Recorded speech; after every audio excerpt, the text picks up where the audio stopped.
बिहार में लगातार लड़कियां असुरक्षित रह रही हैं, लेकिन इसके पीछे की वजह कोई जानने की कोई वो नहीं करता है। समाज में जब तक सुधार नहीं होगा तब तक ऐसे कुकृत्य होते रहेंगे।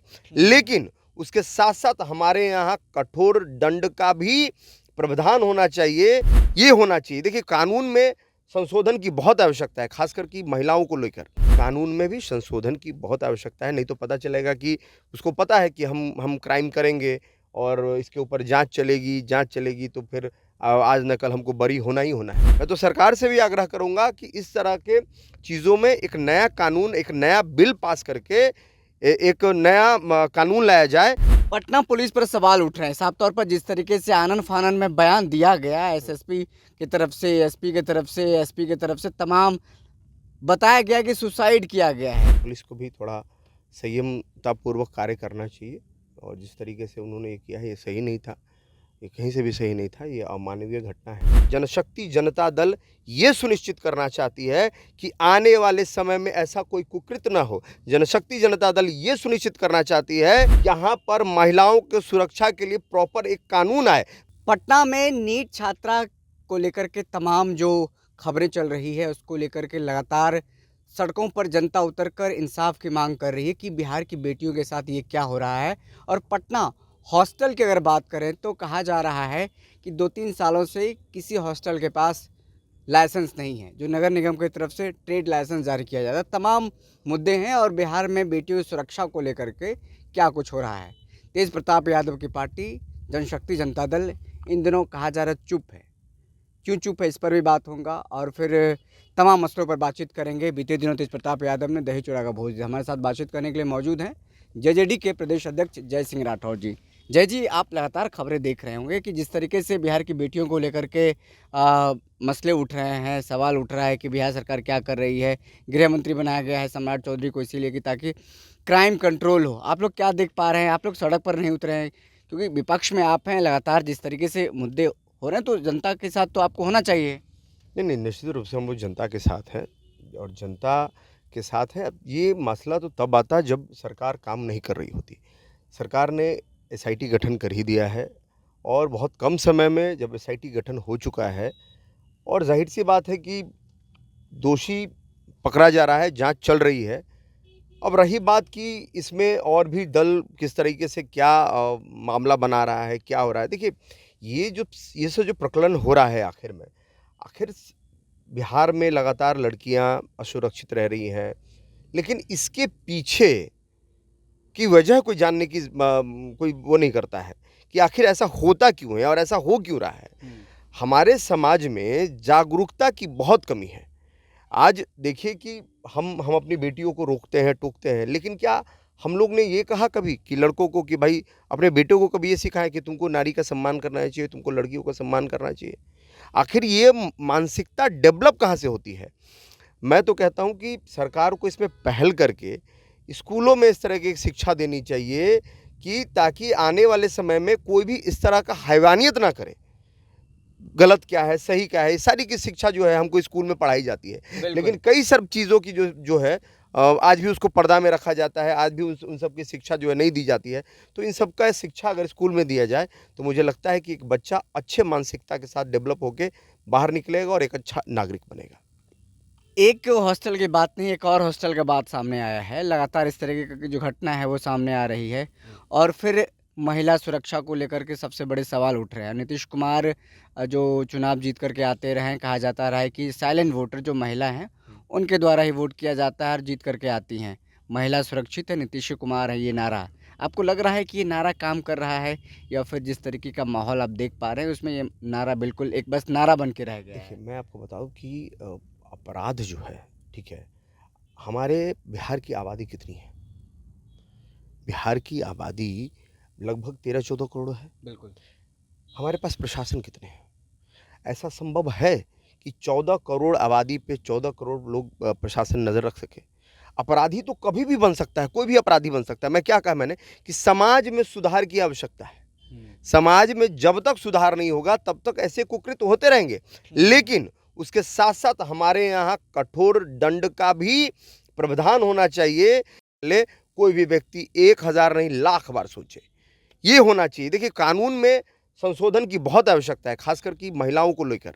जी। चूँकि महिला, मैं मानता हूँ कि जिस तरीके से ये काम हो रहा है बिहार में, ये गलत है, ये नहीं होना चाहिए। लेकिन कानून में भी संशोधन की बहुत आवश्यकता है, नहीं तो पता चलेगा कि उसको पता है कि हम क्राइम करेंगे और इसके ऊपर जाँच चलेगी तो फिर आज न कल हमको बरी होना ही होना है।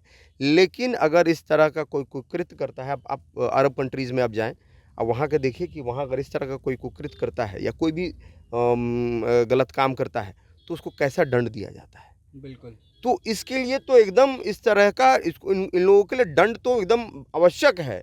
मैं तो सरकार से भी आग्रह करूँगा कि इस तरह के चीज़ों में एक नया कानून, एक नया बिल पास करके एक नया कानून लाया जाए, जिसमें अगर कोई भी व्यक्ति अगर इस तरह का करता है तो उसको सीधे मौत दी जाए, सजाए मौत दी जाए, और ऐसी मौत दी जाए कि उसकी आने वाली 7 पीढ़ियाँ भी मतलब मौत को देख के थर्रा जाए। इस तरह का जो प्रावधान होना चाहिए कानून में। पटना पुलिस पर सवाल उठ रहे हैं साफ तौर पर, जिस तरीके से आनन फानन में बयान दिया गया एसएसपी की तरफ से, एसपी की तरफ से, एसपी की तरफ से, तमाम बताया गया कि सुसाइड किया गया है, नींद की गोली खा करके बच्चे ने सुसाइड किया। फिर बाद में जब पोस्टमार्टम रिपोर्ट आया तो सारा मामला उलट आ गया। पटना पुलिस जो अपना बता रही थी, जो तथ्य दे रही थी, कहा जा रहा है कि बच्चे के साथ गलत हुआ है, रेप हुआ है।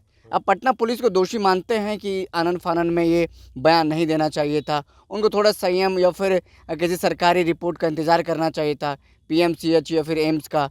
एक आम डॉक्टर के रिपोर्ट के अनुसार उन्होंने जो बयान दिया है तथ्यों को नहीं, इसमें नकारते इसमें हुए। इसमें इसमें तो पुलिस को भी थोड़ा संयमतापूर्वक कार्य करना चाहिए, और जिस तरीके से उन्होंने ये किया है, ये सही नहीं था। ये कहीं से भी सही नहीं था, ये अमानवीय घटना है।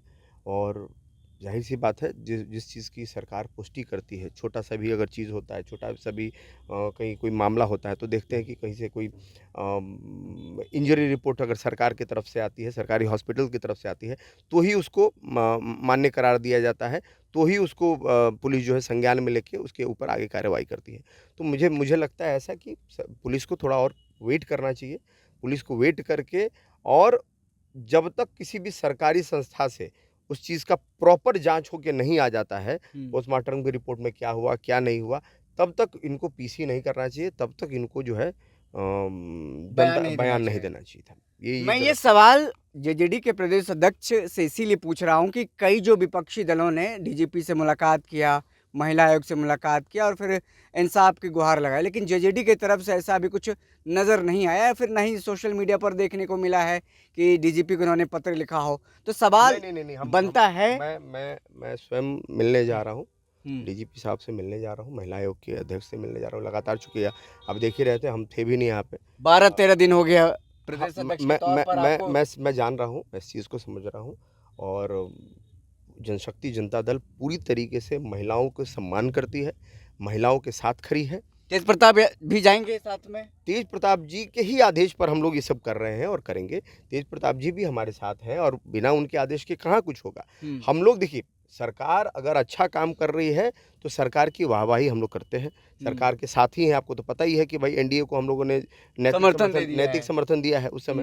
लेकिन नैतिक समर्थन दिया है तो नैतिक समर्थन का एक ये नैतिक कर्तव्य भी बनता है कि अगर कोई भी चीज़ गलत होता है तो सरकार के संज्ञान में उसको लाना और उनको बताना कि हमारे सरकार में ये चीज़ गलत हो रहा है। नैतिकता के भावना से ये चीज़ सही है कि भाई हमको सरकार को भी बताना है और सरकार के साथ, सरकार की नीतियों के साथ चलना है। अगर सरकार कहीं गलत है तो उसका भी हम लोगों को विरोध करना है।